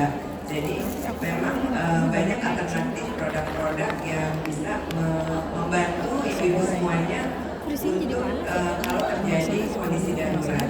Dan dalam hal memilih lembaga keuangannya juga perlu hati-hati sekali. Tadi juga disebut kita harus banyak baca dan juga jangan sampai terjerumus ya pada lembaga-lembaga keuangan yang memang tidak ada izin OJK-nya dan sebagainya, dan juga iming-iming bunga gitu ya, bunga atau yang tinggi sehingga kita bisa terjerumus gitu ya ke hal-hal yang tidak kita inginkan. Jadi harus pintar-pintar memilih lah mana yang baik untuk diinvestasikan untuk keperluan darurat. Yang cocok ya. Yang Jadi cocok. ibu-ibu dalam investasi itu ada yang namanya orang risk averse dan risk taker. Jadi kalau kita terlalu berani ambil resiko, kita mungkin bisa ambilnya dari jangka panjang gitu. Tapi kalau kita nggak berani ambil resiko, jangan yang terlalu panjang jangkanya gitu, tapi jangka pendek atau yang kita sudah pasti saja gitu. Itu model-modelnya. Bisa mungkin bisa menjelaskan nih kan model-model dana darurat juga bisa kita simpan bisa dalam bentuk saham atau obligasi gitu ya. Silakan. Terima kasih sekali lagi Bu Afi. Kalau dana darurat itu tentunya kalau mau investasikan harus di instrumen atau produk-produk investasi yang liquid. Ya kan? Jadi kalau sewaktu-waktu perlu namanya di auto darurat ya bisa langsung dicairkan, apakah itu di deposito misalnya atau tadi emas juga. Ya. Dan kalau misalnya ada juga sekarang obligasi retail yang juga liquid, yang sangat liquid yang bisa dijual di secondary, tapi ada juga yang nggak bisa dijualkan. Jadi memang harus hati-hati banget. Yang jelas kumpulinnya itu nggak langsung sekonyong-konyong bisa banyak. Jadi sedini mungkin, sedikit demi sedikit gitu ya. Kalau jadi mungkin. Ya betul. Kalau bisa punya rekening khusus dana darurat, jadi nggak nyampur dengan dana-dana yang lain. Nanti salah pakai lagi ya. Oh dipinjem dulu misalnya. Buat kebutuhan lain pas ada kejadian darurat uangnya udah nggak ada, padahal kumpulinnya sama ya gitu. Jadi kurang lebih seperti itu ya. Kalau mau diinvestasikan yang jelas harus paham yang tadi profil resiko diri sendiri seperti apa. Ada yang high risk tapi high return juga, ada yang safe misalnya relatively safe seperti deposito tabungan gitu, tapi returnnya juga biasa-biasa aja, nggak terlalu banget gitu ya, terlalu menarik. Mungkin itu sedikit Iya. tentang advice. Oke. Jadi kita harus tahu budaya resiko dari diri kita sendiri itu penting Bapak Ibu, karena kalau kita sini contoh saya aja deh, ini saya sebagai ya saya termasuk orang yang low risk, jadi bukan orang yang resiko tinggi. Jadi mungkin saya nggak punya saham gitu ya, karena saya nggak berani mengambil resiko, itu contoh misalnya. Kenapa? Karena saya tahu saya sebenarnya itu penting. Jadi jangan tergantung orang. Nanti orang yang tahu kita ikutan, padahal nggak cocok dengan diri kita. Nah itu mulai dari hari ini mungkin bisa nanti salah satunya ada bank yang dia udah bisa membuat resiko kita kayak apa dengan si questionnaire ya. Nanti Bu Anika bisa cerita gitu ya. Nah Bu Anika, budaya digital nih, digital ini kan sekarang membuat orang budaya gampang konsumtif ya, sehingga membuat orang tuh nggak bisa lagi membuat rekening yang kapan sih kita tuh harus stop belanja gitu. Biasanya setengah bulan kita udah habis nih uang gitu ya, terpaksa harus buka pinjaman. Nah ini yang berbahaya ibu-ibu sekalian. Banyak sekali orang pinjamnya sebenarnya nggak penting, tapi kita pinjam hanya gara-gara kita terlalu konsumtif. Nah jadi budaya digital gimana nih Bu Anika? Ya, sebetulnya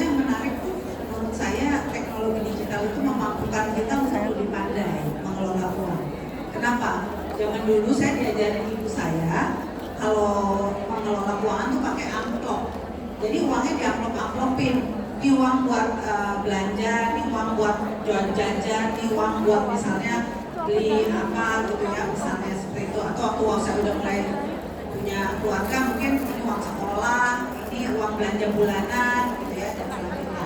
Nah sekarang ini teknologi digital memampukan, ada bank-bank yang bisa memberikan layanan seperti itu, bisa punya satu rekening tuh kantongnya bisa banyak, misalnya demikian.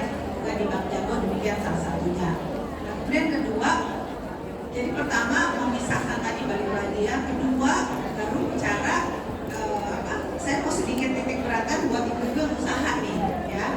Kalau yang di rumah kan jelas nih, pasti buat sekolah, buat belanja bulanan ya, yang seperti itu. Ibu-ibu kan banyak yang usaha di rumah, misalnya punya usaha bakery, punya usaha kue atau apa. Nah, yang suka lupa itu kalau namanya pengusaha itu namanya barang modal. Barang modal itu juga harus disisihkan uang untuk maintenance. Misalnya mixer itu bisa rusak. Kalau orang yang kue nih, mixernya bisa rusak. Padahal itu modal. Nah, jadi harus punya sisihkan uang buat maintenance barang-barang modal. Tapi di rumah kita juga sama. Kadang-kadang STNK jatuh tempo, PBB jatuh tempo. Nah, itu kan kadang-kadang harus bayar STNK. Waduh, gak ada duit gitu ya. Nah, itu makanya itu semua yang harus punya kantongnya buat itu. Itu satu. Kedua, investasinya Bu Afi tadi menyampaikan low risk, high risk. Yang penting jangan FOMO. Itu penting banget. Satu, jangan FOMO. Tadi terus kata Bu Sri Mulyani apa? Jangan ngimpi. Kalau returnnya 50% pasti bohong gitu ya. Gak ada usaha yang bisa menghasilkan sedemikian banyak. Lalu jadi alternatif investasinya apa? Sekarang itu ada surat berharga negara. Tergantung harus dipikir, ini kita butuh uangnya jangka pendek, jangka menengah, jangka panjang. Kalau jangka menengah buat anak masuk kuliah, taruh aja di obligasi sampai jatuh tempo, nggak apa-apa juga, ya nggak? Satunya. Atau kalau misalnya jangka pendek, ya udah taruhnya deposito aja yang bulanan, misalnya. Jadi harus tahu jatuh temponya kapan, sehingga bisa mengatur cash flow-nya kapan butuh. Itulah investasi. Investasi juga harus dipilih berdasarkan tadi. Kalau duitnya kita, mohon maaf, duitnya pas-pasan, jangan cari alternatif investasi yang resiko tinggi. Kenapa? Pokoknya bisa hilang. Jangan sampai demikian kan? Kalau emang duit kita pas-pasan, taruhlah produk yang tadi. Misalnya investasi obligasi negara, kan duitnya pasti balik, masa negara bangkrut misalnya. Tapi kalau taruh di saham, bisa untung 100%, bisa untung 200%, ya kan? Nah itu yang harus benar-benar dicermati dan dipelajari dengan baik. Oke, terima kasih Mbak Lia. Nah di sini kan juga banyak nih dari IWAPI, ya, pengusaha kecil juga cukup banyak. Bahkan ibu-ibu rumah tangga pun sebenarnya usaha online di rumah juga banyak ada di sini ya. Nah jadi kita juga pengen tahu nih seberapa jauh sih, apalagi Bu Nur Aida ini ada di PMN ya. PMN itu salah satu perusahaan BUMN yang juga memberikan pendampingan terhadap UKM ya, juga pembiayaan. Nah, mungkin Ibu bisa cerita di mana sih akses pemerataan terhadap perempuan, terutama adalah yang usaha UKM. Silakan Bu Nur Aida. Terima kasih Bu Afi. Jadi saya bisa ceritakan PNM itu Perhimpunan Nasional Madani itu ada produk yang disebut Mekar, itu Pembina Ekonomi Keluarga Sejahtera. Jadi di Mekar itu betul-betul ditujukan kepada ibu-ibu perempuan-perempuan prasejahtera. Jadi ada dua hal yang dilakukan, memberikan pembiayaan dalam artian kalau tujuannya adalah ibu-ibu yang tadinya mungkin tidak bekerja itu bisa berusaha di rumah. Jadi diberikan pembiayaan, kemudian nanti diberikan pembinaan atau bimbingan. Jadi salah satu contoh misalnya yang sedang kita lakukan juga ada salah satu memberikan pengetahuan kepada ibu-ibu yang katakanlah memang didirikan prasejahtera ya. Jadi ibu-ibu ini diberikan pemahaman tentang bagaimana misalnya peternak tempe itu dalam ember. Itu kita melakukan minggu lalu di Purwokerto. Jadi itu diberikan bibit, kemudian diberikan juga wadahnya untuk melakukan peternakan ini. Kemudian diberikan bimbingan. Jadi kita datangkan dari dinas untuk memberikan memenuhi sendiri nanti kebutuhan mereka untuk protein misalnya ya, karena ini kaya protein. Kemudian juga diberikan semacam tanaman di sekitar ember yang mereka buat ini, untuk mereka bisa punya sumber sendiri untuk sayur-sayurannya. Jadi ini benar-benar diberikan oleh prasejahtera, dan saat ini di PNM itu sudah mempunyai nasabah yang diberikan pinjaman gratis untuk prasejahtera itu sudah dikonsultasikan.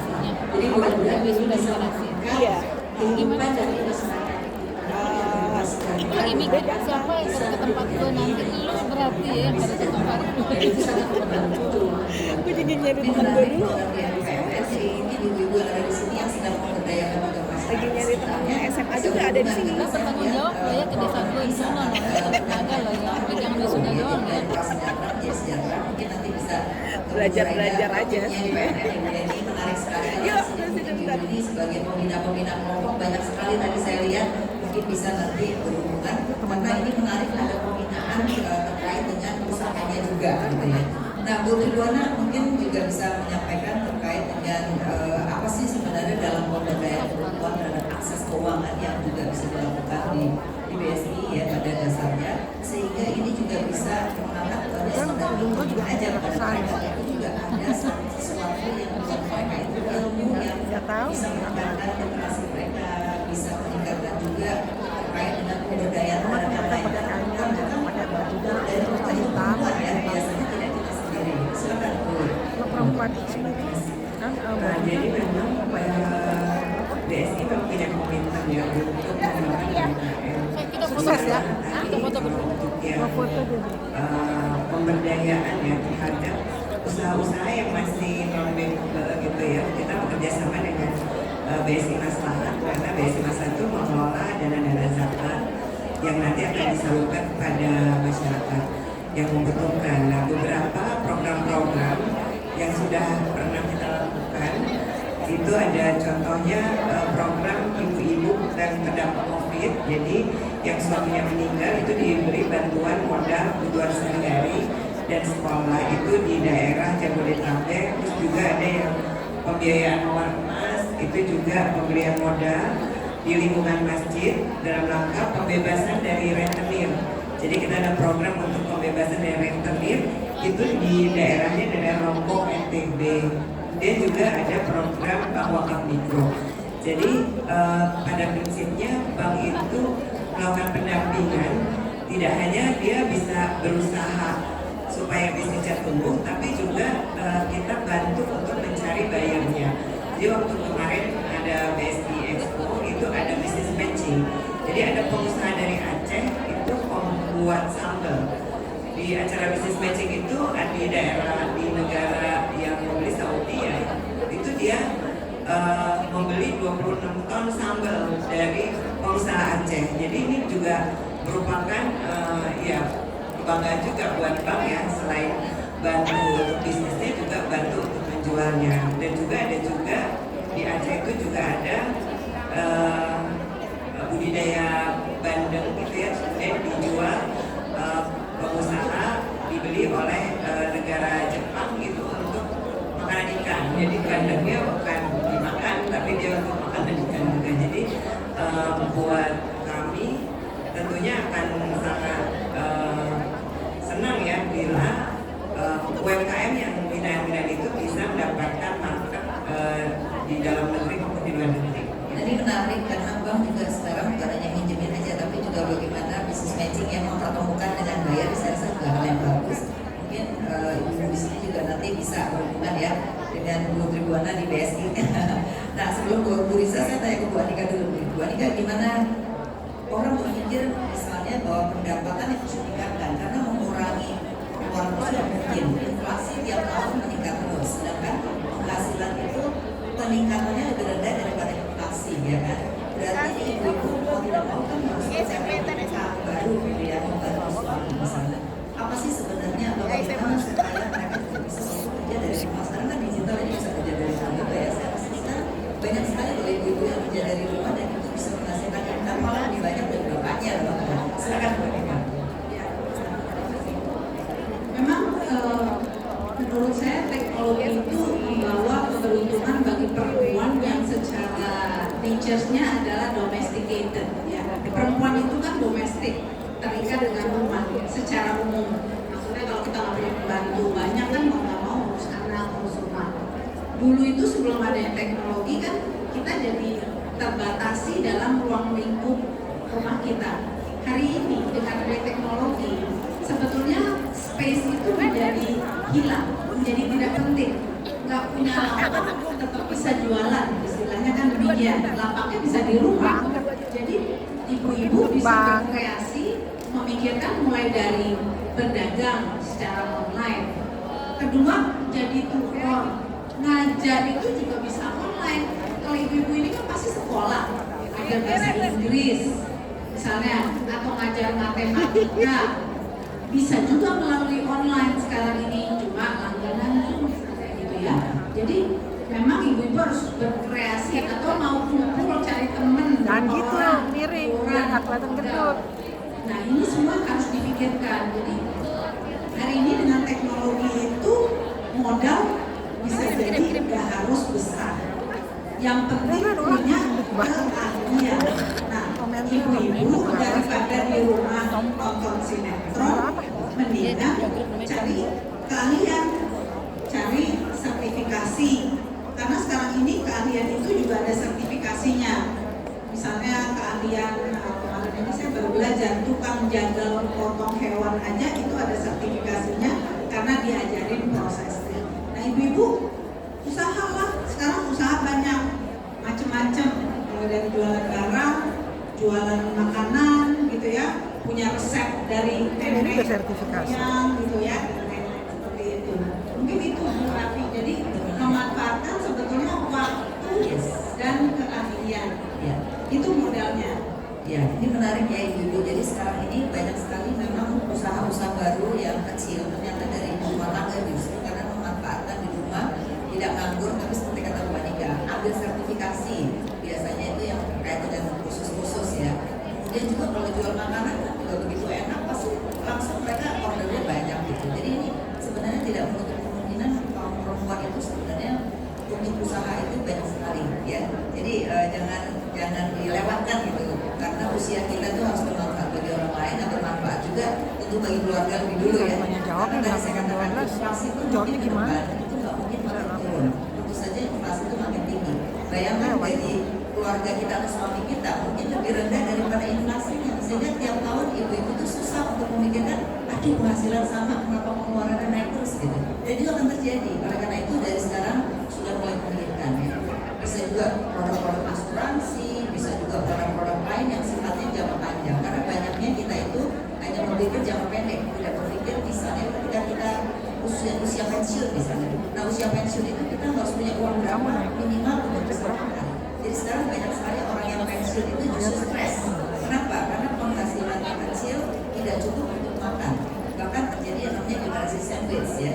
Generasi yang harus membiayai orang tua, membiayai anak dan membiayai dirinya sendiri gitu. Nah ini yang harus kita mulai literasikan paling tidak orang kuat diri sendiri, tidak banyak keluarga lain yang harusnya dipenuhi oleh keluarga kita sendiri gitu ya.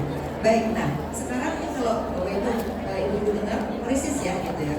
Nah kita harus tahu nih kalau mau ada krisis atau ada krisis, gimana sih cara kita yang biasanya pengeluaran kita itu adalah udah tahu kira-kira sebulan berapa, setahun berapa, tiba-tiba ada krisis yang misalnya terjadi gitu. Maka gimana sih caranya kita untuk bisa mengelola keuangan? Nah, nih gimana sih? Kita dengar dulu dari Bu Risa. Oke, kalau lagi krisis, tentunya yang pertama banget mesti kita pelajari itu adalah situasi keuangan kita sendiri. Jadi kita mesti paham pemasukan, pengeluaran, utang-utang, makanya kita mesti mengerti banget tentang krisis yang sedang kita hadapi. Apalagi ibu-ibu ya, biasanya jadi garda depan, garda tengah, garda belakang. Daya tahannya harus tinggi. Kemudian tentunya kita harus menyusun anggaran. Jadi anggaran yang biasa itu sekarang harus disesuaikan anggaran krisis gitu. Jadi anggaran baru yang disesuaikan dengan kondisi krisis. Tentunya fokusnya yang utama tetap pada ada kebutuhan pokok keluarga dulu dan pengeluaran yang kurang penting atau yang bisa dihemat dulu, ditunda dulu gitu ya. Lalu kalau kita punya utang juga kita harus mengelola utang dengan baik juga dan dengan bijak. Jadi yang bunganya tinggi mungkin dicicil dilunasi dulu misalnya gitu ya. Dan yang jelas menabung dan tadi berinvestasi itu kan sebenarnya membantu kita pada saat krisis ini juga karena hasilnya atau returnnya itu bisa digunakan gitu ya. Tadi kan ada dana darurat gitu, juga salah satu tabungan atau pegangan kita kalau lagi ada krisis di keuangan rumah tangga. Dan yang penting itu sekali yang penting banget itu yang saya suka lupa ya, terutama ibu-ibu karena semuanya dipikirin sendiri. Kita juga harus bisa terbuka berkomunikasi dengan secara terbuka mengenai krisis keuangan yang sedang dihadapi keluarga dan menjaga kesehatan mental. Itu penting banget karena ibu itu tadi kan ya tadi semuanya itu seolah-olah kayak kita yang harus manage dengan baik gitu ya, karena menteri keuangannya keluarga itu kan ibu gitu, jadi harus daya tahannya harus tinggi. Jadi selain tadi berkomunikasi dengan terbuka dengan anggota keluarga, bisa mungkin melibatkan anggota keluarga juga untuk menyusun anggaran krisis, jadi semuanya ikut gitu ya. Dan berkomunikasi secara terbuka itu juga mengurangi stres, jadi stresnya nggak ditanggung sendiri. Terus kemudian juga sisihkan waktu, yang penting juga tuh sisihkan waktu untuk diri sendiri, jadi harus ada me time. Jadi jangan sibuk banget mengurusi A sampai Z sampai akhirnya nggak punya waktu lagi buat diri sendiri. Dan apalagi kalau kurang terbuka komunikasinya gitu ya, tambah stres gitu. Dan kalau ibunya sudah stres, kebayang ya ibu-ibu bagaimana nanti keluarganya gitu ya, suami dan anak-anak. Nah ibu-ibu sekalian, jadi kalau ibu punya usaha sebenarnya juga ya, ibu saya sekarang sedang memfasilitasi UKM itu bisa juga go public loh. Jadi ibu-ibu bisa menambah modal kerja tidak hanya dari perbankan tapi juga dari pengeluaran saham, obligasi ya. Jadi nanti juga ini menarik karena masih rendah sekali UKM yang mau go public ya. Itu ya benar. Saya punya program yang namanya inkubasi ya.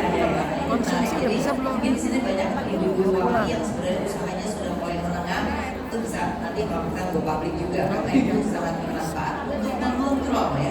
Jadi ini ibu-ibu ini juga catatan ya. Kalau punya usaha kenapa mesti go public? Karena kalau ibu dan bapaknya sudah mulai tidak mengurus lagi, kalau perusahaan nggak go public, itu udah pasti ribut atau perusahaannya tutup. Gitu. Tapi kalau ada yang dari publiknya itu yang mengontrol, perusahaannya itu kan tetap ada karena ada kontrol di luar dari anak-anak ya. Jadi ini juga menarik untuk bisa kalau perusahaannya sudah mulai menengah dipublikkan ya. Oke, nah saya sekarang yang lain juga nih. Jadi krisis tadi yang saya sampaikan tidak hanya krisis karena krisis ekonomi ya, tapi juga krisis di keluarga. Misalnya tiba-tiba sekarang lagi banyak PHK ya, tiba-tiba suaminya di PHK misalnya, kan situasi keuangan kita juga sudah berubah. Nah ini juga keputusan ada di tangan ibu-ibu. Situasi krisis ekonomi juga tiba-tiba berubah, itu juga ada dampak juga terhadap kita gitu ya. Jadi maksudnya dua hal itu. Nah mungkin Bu Aida bisa menyampaikan kita kalau krisis mungkin mengelola keuangan. Ya, bisa kalau krisis tadi mungkin bisa krisis keuangan keluarga atau krisis ekonomi. Jadi yang pertama itu memang dari awal perlu ada ya financial planning ya. Jadi di rumah tangga ataupun di perusahaan misalnya harus ada perencanaan keuangan yang tadi itu. Jadi punya kotak lah demikian ya untuk untuk yang menabung bisa ada investasi lah demikian. Kemudian ada yang darurat tadi. Jadi pada saat terjadi krisis, kemudian tentu hal-hal yang prioritas mesti harus ditambahkan. Kemudian juga misalnya mungkin merubah lifestyle jadinya ya, jadi lifestyle juga kalau kita sedang dulukan ya pasti ditentukan. Tapi sebetulnya kalau dari awal kita sudah punya planning ya, itu lifestyle kita ya jangan sampai lifestyle kita itu membutuhkan pengeluaran yang lebih tinggi dari pendapatan kita. Jadi pada saat kita memang dari awal sudah merencanakan, ada semuanya ada sudah disiapkan sehingga kalau ada krisis penyesuaiannya tidak terlalu banyak, jadi tidak terlalu kaget. Sama juga kalau bisnis ekonomi itu berdampak pada seluruh ya, seluruh masyarakat dan juga negara gitu. Tentu itu juga akan ada hal-hal yang harus disampaikan baik oleh kita sebagai individu, keluarga maupun oleh pemerintah. Saya ini dan tentang terima kasih. Bu Tribuna, kalau kita lihat sebenarnya apa sih yang bisa dilakukan oleh sektor keuangan yang ketika ada krisis terus mereka punya masalah dengan utang, mereka juga perlu diatasi. Seperti apa nih? Mungkin bisa disampaikan. Karena orang kadang-kadang kalau udah utang itu begitu ada krisis dia akan utang gitu. Tapi tadi dikatakan harus jujur. Nah itu gimana caranya supaya bank itu juga bisa menerima kondisi yang ada pada keluarga ataupun pada sektor usaha. Jadi memang kuncinya kalau krisis itu adalah tadi lanjut pengelolaan keuangan. Pengelolaan keuangan tentunya jadi jangan sampai pada saat krisis gitu ya. Jadi sebelumnya sudah direncanakan. Dan satu lagi yang penting buat ibu-ibu kalau sudah mengelola keuangan sudah diatur-atur uangnya harus disiplin. Jangan misalnya tergiur tuh kepake misalnya untuk bayar uang sekolah anak dipakai untuk kebutuhan yang konsumtif gitu ya. Biasanya ibu-ibu tergiur beli baju, beli apa gitu, padahal itu misalnya tujuannya adalah untuk nah sehingga pada saat terjadi krisis kalau tidak disiplin jadinya tentunya akan ada kesulitan. Nah itu yang paling penting mungkin ibu-ibu ya, jangan harus disiplin, itu yang kunci utamanya. Dan kedua, kalau memang tadi ya sedia payung sebelum hujan gitu ya. Jadi jika ingin membantu keuangan keluarga gitu ya, ibu-ibu tentunya bisa melakukan bekerja, bisnis. Dan kalau di BSI itu ada BSI Smart Agent, yang BSI Agent itu untuk yang di daerah-daerah belum ada suku pandai itu ya, yang belum ada bank itu bisa menjadi agen BSI ya, jadi bisa membantu. Itu ada fee-nya untuk jadi bisa menambah penghasilan ibu semuanya gitu ya. Jadi itu sedangkan tadi kalau jangan sampai tadi ya terjerat pada pinjol yang tidak bertanggung jawab gitu ya. Jadi harus hati-hati kalau memang udah kepepet banget mau ada pinjaman. Tentunya kalau pinjaman bisnis gitu ya, pinjaman bisnis ada yang untuk mikro itu bisa diajukan gitu. Baik, terima kasih. Jadi ibu-ibu juga harus hati-hati ya. Kadang-kadang kasih kartu kredit bisa lebih dari 5, nggak sadar kita pakai semua, begitu mau ngangsur duitnya nggak cukup. Ini juga seringkali terjadi ya. Nah yang kedua juga seringkali pinjol kan kadang-kadang awalnya nggak bareng gitu ya. Nah kita kadang-kadang yaudah pinjam dari sini 2 juta, dari sini 3 juta gitu. Nah begitu udah semuanya jatuh temponya pas banget sama juga gitu. Jadi artinya apa? Mungkin pulang dari sini mulai ngitung seminggu berapa konsumsinya, sudah mulai harus kurangi 50% untuk nabung gitu ya. Nah karena penting sekali jangan sampai ketika sudah butuh baru gitu. Nah ini biasanya dimanfaatkan oleh para peminjam untuk mengenakan bunga yang tinggi gitu ya. Jadi pinjam boleh, tapi harus disesuaikan dengan kemampuan bayarnya gitu. Oke, nah mungkin Bu Riza bisa menyampaikan juga nih kontribusi terhadap. Wah ini waktunya sudah habis, jadi kita nggak ada pertanyaan ya.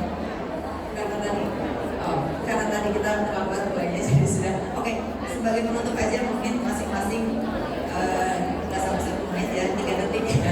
Apa kata akhir buat ibu-ibu di sini supaya waktu pulang itu terngiang-ngiang nih. OJK ngadain literasi, dan literasi itu saya harus merubah sikap atau perilaku saya. Ini dari Bu Anika.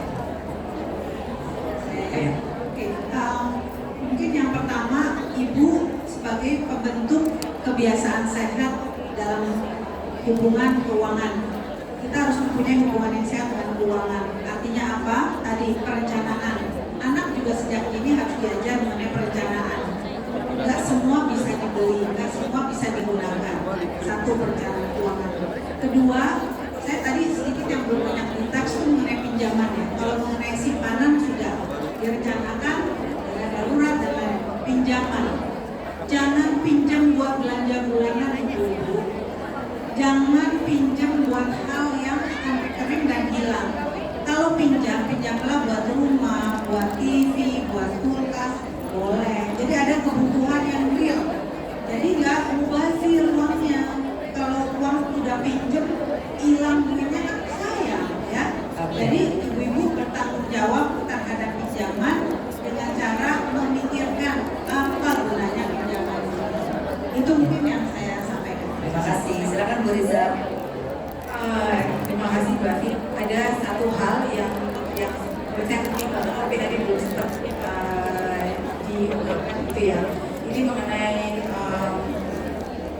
supaya bagaimana caranya menghindari penipuan ya, dan bahaya kejeblos investasi bodong. Jadi kebetulan OJK itu punya campaign yang bagus banget, namanya 2L. Dia Kiki, namanya 2L Kiki. Yang L pertama itu legal. Legal itu artinya apakah orang-orang yang menawarkan investasi ke kita itu sudah legal gitu ya. Itu dan itu bisa dicek di telepon 157 di OJK, bisa ditanya di situ. Itu yang pertama, jadi penting banget legal, jangan sampai nanti karena kita tertuju ternyata belum terdaftar di OJK gitu ya. Dan kalau tidak terdaftar berarti kita tidak bisa mengusut dan mengadukan. Yang kedua logis, tadi kan udah banyak diceritain ya, udah sempat disinggung logis. Kalau misalnya dibandingkan aja janji hasil investasinya itu dengan bunga deposito tinggi ya sampai 5 atau obligasi ya wajar ya, yang standar yang normal gitu. Kalau menjanjikan keuntungan yang jauh lebih tinggi itu artinya jauhin aja deh. Logis. Oke, jauhin aja karena nggak logis. Terima kasih Mbak Riza. Silakan Bu Rizana. Saya mengingatkan ini mungkin penting buat ibu-ibu ya yang sekarang sudah sering menggunakan gadget untuk bertransaksi, untuk tidak men-share password dan PIN kepada siapapun, karena pernah kejadian juga di-share ke anaknya, ternyata anaknya ngambil uang ibunya gitu ya, nggak bilang-bilang uangnya habis. Jadi ini penting untuk diingat, jangan sekali-sekali men-share password dan PIN kepada siapapun, bahkan pada petugas bank. Itu yang pertama. Yang kedua, ibu-ibu ini sebagai pendidik utama dan pertama perlu melakukan literasi juga pada anak-anaknya, supaya anak-anak dari sejak dini juga memahami pentingnya pemahaman terhadap keuangan gitu ya. Dan ada sedikit quotes ya, izin sedikit quotes.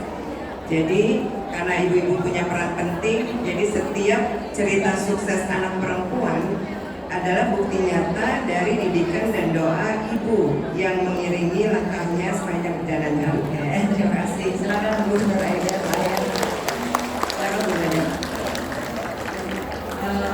Mungkin takeaway dari ini ya, literasi keuangan itu sangat penting bagi ibu-ibu, di mana di dalam mengikuti literasi keuangan, ibu-ibu dapat mengetahui bagaimana mengelola keuangan keluarga. Kemudian juga satu hal yang penting bahwa di dalam beberapa kali literasi keuangan itu bisa mendapatkan informasi mengenai bagaimana untuk mendapatkan pembiayaan untuk memulai usaha atau juga untuk mengembangkan usaha.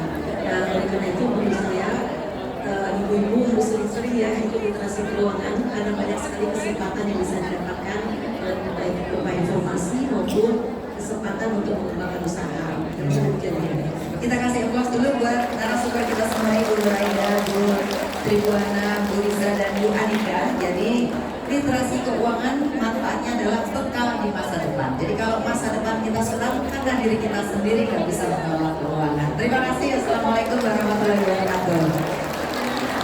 Saya kembalikan ke MC. Waalaikumsalam warahmatullahi wabarakatuh. Terima kasih kepada moderator dan juga narasumber di sesi talk show edukasi keuangan.